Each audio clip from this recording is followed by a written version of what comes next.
Welcome to the Level Up Your Life podcast. My name is Jackie Capers Brown, award winning business leader and author of Find Your Brave. Each week, I'll be sharing an inspirational and empowering message or a powerful conversation with visionaries, trailblazers, and game changers from all walks of life. The intention here is to inspire you to believe in the truth of your enoughness, move past the fear, indecision, and overwhelm to tap into the full power of your unique talents and strengths to level up your life in ways that matters to you. Thank you so much for spending time with me today. Now let the adventure of leveling up your life begin. 35 years ago, I began a journey that, unbeknownst to me, would become one of the greatest adventures of my life. This adventure not only changed the trajectory of my children's lives, it would catapult me into positions of leadership with influence and power. Each leadership position came with its own challenges and successes, and yet I felt that I was up to the task simply because I had, from the age of 7, believed that I was destined to become a leader who would have a positive impact in the lives of people in the Black community and the world. Why did I believe this? As a 7-year-old Black girl growing up in the Deep South when Jim Crow laws was the status quo, I believed that this dream was possible because it was inspired by the words spoken by Dr. Martin Luther King Jr. in his I Have a Dream speech. I believed that this dream was possible because both my working class parents believed that my generation would be the generation that would be the first of many generations that would benefit the most from the sacrifices that those who had come before us had made in order for us to seize opportunities that were in limited supply during their generation. I believed that this dream was possible because the staff in my all-Black school, Carver Elementary in Columbia, South Carolina at the time, from the janitors to the teachers and administrators, created a learning environment where we were challenged to not only be our best, but also when given the opportunity, we should be proud to showcase our best. We were encouraged to believe that we were smart enough, capable enough, and deserving of great things as long as we were willing to work hard to accomplish them. I was fortunate to have had this foundation during my first 3 years in school. Once our schools were desegregated in Columbia, South Carolina, it was rare during the remaining years of my primary and secondary education to have a teacher, much less the entire staff of any school I attended, create a learning environment that was so rich and grounded in a culture of belonging. Because of this foundation, I developed a love for learning and an aptitude for doing well in school. My worst year, which was my first year in high school, came as a result of losing my mom a month before I started as a freshman in high school. Despite the challenges I would face as a teen and in my young adult life as a young mom with 2 children who dropped out of college and was living on government assistance, there remained a desire within me to become a leader who would have a great impact on the lives of others. Although for 2 years I remained frustrated with the conditions of my life, when my path intersected with evangelist Cynthia DeBerry, who later became the pastor of Abundant Life Ministries in West Columbia, South Carolina, my life began to shift as I began to believe in the liberating truths in God's words, which helped me to dismantle the lies of limitations that I had started to agree with about myself and how my circumstances were defining my future. Pastor Cynthia DeBerry transitioned many years ago. I continue to bring her up in my presentations, my books, because of the fact that she was such a catalyst for my transformation and spiritual awakening. With a renewed faith in God and trust in my ability to apply the liberating truths that I was learning in my everyday life, my adventure of becoming a leader began. 35 years ago, I was hired by the Columbia Marriott as a housekeeper, earning minimum wage. 3 months shy of my 10th anniversary with the company. I had worked in its full service division and courtyard division and was about to be transferred to the Fairfield Inn division as the GM of the company's Fairfield Inn in Wilmington, North Carolina. My ability to achieve these leadership positions wasn't based on magic. My ability to achieve this level of leadership from where I started and have the privilege to influence others and the power to lead a 7-figure business came down to my faith, servant leadership, mentors, sponsors, a natural inclination, according to my Clifton Strengths assessment as a maximizer. Why am I taking the time to share my story with you? Because in this moment in our history, I believe more women, and especially women of color, need to challenge themselves to pursue positions of power within our democracy. I agree with Tara Moore, author of Playing Big, that thoughtful, conscientious women can responsibly run our institutions and evolve our society for the better. I believe that women can marry humility, service, leadership, and power in a way that is congruent, that improves the lives of those on their teams, in their organizations, and the lives of the customers they serve.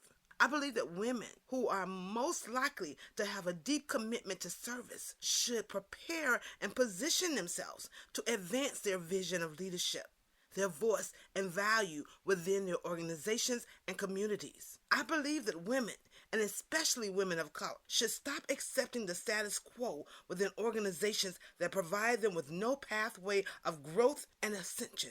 Women of color are paid the least in leadership roles, and this has a major impact on Black children, since over half of Black children in the households in America are led by single Black women.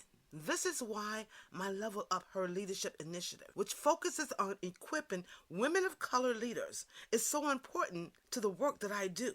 As a Black woman who worked for progressive companies during my corporate career, I know the benefits of being able to earn the income necessary to provide a decent life for my children. Did I have to make sacrifices? Yes. Did my children prefer that I was home more and worked less, similar to many of their friends' moms? You betcha. Was I able to balance my home and work life? Never. Instead, I focused on harmony between the two.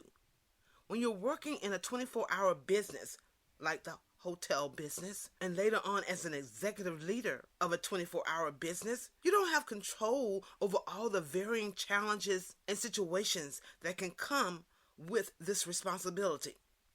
Needless to say, over time I learned how to better recruit and hire team members who aspire to be in a leadership role and was so much smarter than me in many ways, which helped me to increase the harmony between my personal and professional life.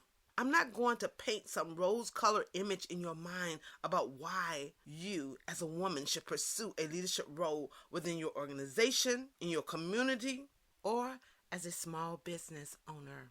I will tell you that if you are currently working in an organization, you need to make sure that that organization is providing you with opportunities to have mentors and sponsors who will share insights about how to navigate that culture, while at the same time speaking up for you at decision-making tables so that you get the stretch opportunities to showcase your leadership skills.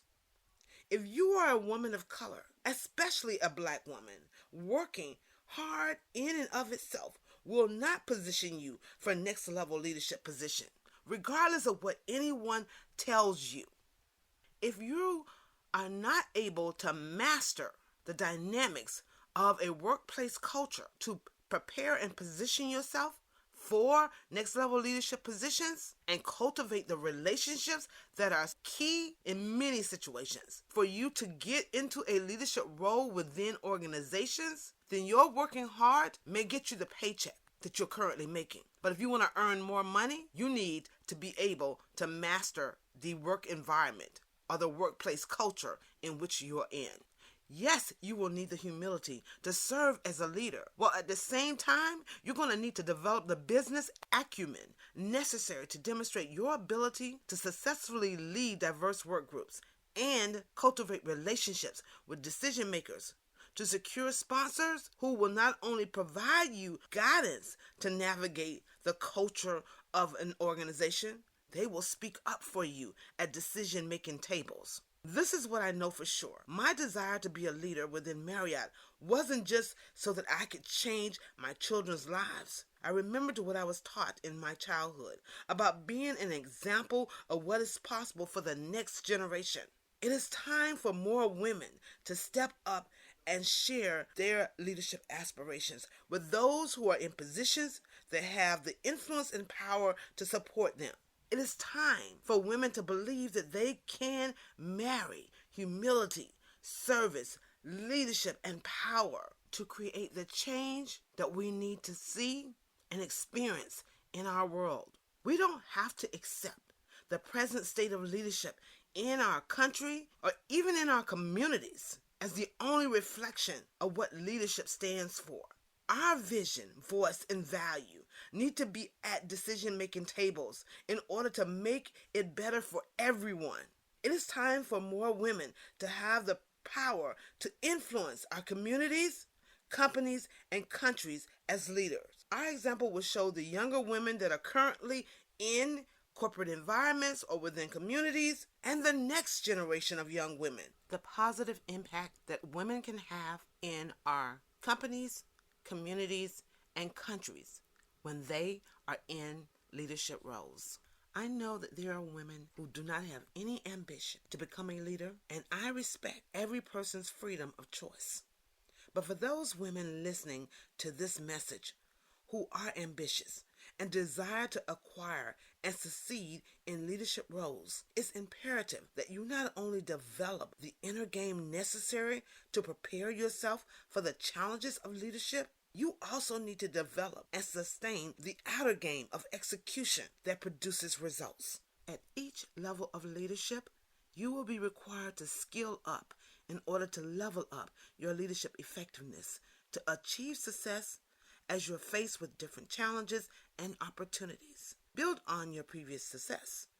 Do not rest on your laurels, because what got you where you are today will not guarantee your success tomorrow in a world where disruption is accelerating in most industries. Your commitment to developing high-leverage skills to improve your impact requires the ability to build strong and supportive relationships inside and outside your organization and industry while producing results on a consistent basis that support the success of the organization in which you work. Your example of what great leadership looks like and feels like will help to plant seeds of inspiration in the hearts and mind of women within your circle of influence.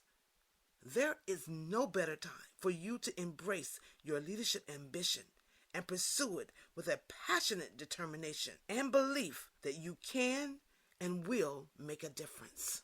If you enjoyed this episode of the Level Up Your Life podcast with your girl Jackie B, please share it with 3 of your friends.